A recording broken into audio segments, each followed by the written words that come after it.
पुराने किले मौत, हादसों, अतीत और रूहों का अपना एक अलग ही संबंध और संयोग होता है। ऐसी कई जगह जहां मौत का साया बनकर रूहें घूमती हों, उन जगहों पर इंसान अपने डर पर काबू नहीं कर पाता और एक अजीब दुनिया के सामने, जिसके बारे में उसे कोई अंदाजा नहीं होता, अपने घुटने टेक देता है।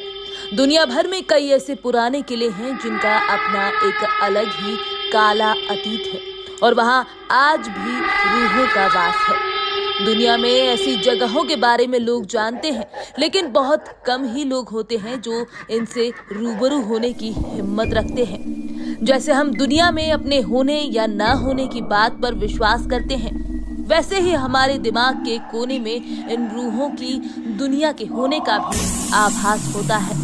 ये और बात है कि कई लोग दुनिया के सामने इसे मानने से इनकार करते हैं, लेकिन अपने तर्कों से आप सिर्फ अपने दिल को तसल्ली दे सकते हैं, दुनिया की हकीकत को नहीं बदल सकते। कुछ ऐसा ही एक किले के बारे में आज मैं आपको बताऊंगी, जो अपने सीने में एक शानदार बनावट के साथ साथ बेहतरीन अतीत भी छुपाए हुए है। हमारे देश में कई ऐसे डरावने किले हैं जहां सूरज डूबते ही रूहों का कब्जा हो जाता है और शुरू हो जाता है मौत का तांडव। राजस्थान के दिल जयपुर में स्थित एक किले को भानगढ़ के किले के नाम से जाना जाता है। तो आइए आज आपको बताते हैं भानगढ़ किले की सच्चाई। भानगढ़ किला एक शानदार अतीत के आगोश में किला 17वीं शताब्दी में बनवाया गया था। इस किले का निर्माण मानसिंह के छोटे भाई राजा माधव सिंह ने करवाया था। राजा माधव सिंह उस समय अकबर की सेना में जनरल के पद पर तैनात थे। उस समय भानगढ़ की जनसंख्या तकरीबन 10,000 थी। भानगढ़ अलवर जिले में स्थित एक शानदार किला है, जो कि बहुत ही विशाल आकार में तैयार किया गया। चारों तरफ से पहाड़ों से घिरे इस किले में बेहतरीन शिल्प कलाओं का प्रयोग किया गया। इसके अलावा इस किले में भगवान शिव, हनुमान जी आदि के बेहतरीन और अति प्राचीन मंदिर विद्यमान है। इस किले में कुल 5 द्वार हैं और साथ साथ एक मुख्य दीवार है। इस किले में दृढ़ और मजबूत पत्थरों का प्रयोग किया गया है, जो अति प्राचीन काल से अपनी यथास्थिति में पड़े हुए हैं। भानगढ़ किले पर काले जादूगरों का शाप है। भानगढ़ किला जो देखने में जितना खूबसूरत, शानदार दिखता है, उसका अतीत उतना ही भयानक है। आपको बता दें, भानगढ़ किले के बारे में एक कहानी प्रचलित है, जिसके अनुसार भानगढ़ की राजकुमारी रत्नावती, जो कि अपने नाम की तरह ही बेहद खूबसूरत थी, उस समय उनके रूप की चर्चाएं पूरे राज्य में थी। देश के कोने कोने से राजकुमार उनसे विवाह करने की इच्छा रखते थे। उस समय उनकी उम्र महज 18 वर्ष ही थी और उनका यौवन उनके रूप में और निखार ला चुका था। उस समय कई राज्यों से उनके लिए विवाह के प्रस्ताव आ रहे थे। उसी दौरान वो एक बार किले से अपनी सखियों के साथ बाजार निकली। राजकुमारी रत्नावती एक इत्र की दुकान पर पहुंची और वो इत्रों को हाथों में लेकर उसकी खुशबू ले रही थी। उस समय उस दुकान से कुछ ही दूरी पर एक सिंघिया नाम का व्यक्ति खड़ा होकर उन्हें बहुत गौर से देख रहा था। सिंघिया उसी राज्य में रहता था और वो काले जादू का महारथी था। ऐसा बताया जाता है कि वो राजकुमारी के रूप का दीवाना था और उनसे प्रगाढ़ प्रेम करने लगा था।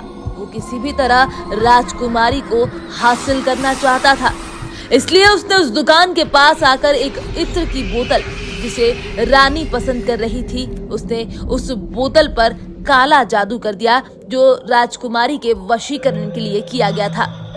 क्या हुआ राजकुमारी रत्नावती के साथ? राजकुमारी रत्नावती ने उस इत्र की बोतल को उठाया, लेकिन उसे वहीं पास के एक पत्थर पर पटक दिया। पत्थर पर पटकते ही वो बोतल टूट गई और सारा इत्र उस पत्थर पर बिखर गया। इसके बाद से ही वो पत्थर फिसलते हुए उस तांत्रिक सिंघिया के पीछे चल पड़ा और तांत्रिक को कुचल दिया, जिससे उसकी मौके पर ही मौत हो गई। मरने से पहले तांत्रिक ने श्राप दिया कि इस किले में रहने वाले सभी लोग जल्द ही मर जाएंगे और वो दोबारा जन्म नहीं ले सकेंगे और ताउम्र उनकी आत्माएं इस किले में भटकती रहेंगी। उस तांत्रिक की मौत के कुछ दिनों के बाद ही भानगढ़ और अजबगढ़ के बीच युद्ध हुआ, जिसमें किले में रहने वाले सारे लोग मारे गए। यहाँ तक कि राजकुमारी रत्नावती भी उस शाप से नहीं बच सकी और उनकी भी मौत हो गई। एक ही किले में एक साथ इतने बड़े कत्लेआम के बाद वहां मौत की चीखें गूंज गई और आज भी उस किले में उनकी रूहें घूमती हैं। किले में सूर्यास्त के बाद प्रवेश निषेध है। फिलहाल इस किले की देखरेख भारत सरकार के द्वारा की जा रही है। किले के चारों तरफ आर्कियोलॉजिकल सर्वे ऑफ इंडिया की टीम मौजूद रहती है। एएसआई ने सख्त हिदायत दे रखी है कि सूर्यास्त के बाद इस इलाके में किसी भी व्यक्ति के रुकने के लिए मनाही है। इस किले में जो भी सूर्यास्त के बाद गया वो कभी वापस नहीं आया। कई बार लोगों को रूहों ने परेशान किया और कुछ लोगों को अपनी जान से भी हाथ धोना पड़ा। कई बार लोगों को रूहों ने यहाँ परेशान किया और कुछ लोगों को अपनी जान से भी हाथ धोना पड़ा। इस किले में रूहों का कब्जा है। इस किले में कत्लेआम किए गए लोगों की रूहें आज भी यहाँ भटकती हैं। कई बार इस समस्या से रूबरू हुआ गया है। एक बार भारतीय सरकार ने अर्धसैनिक बलों की एक टुकड़ी यहाँ लगाई थी ताकि इस बात की सच्चाई को जाना जा सके, लेकिन वो भी असफल रही।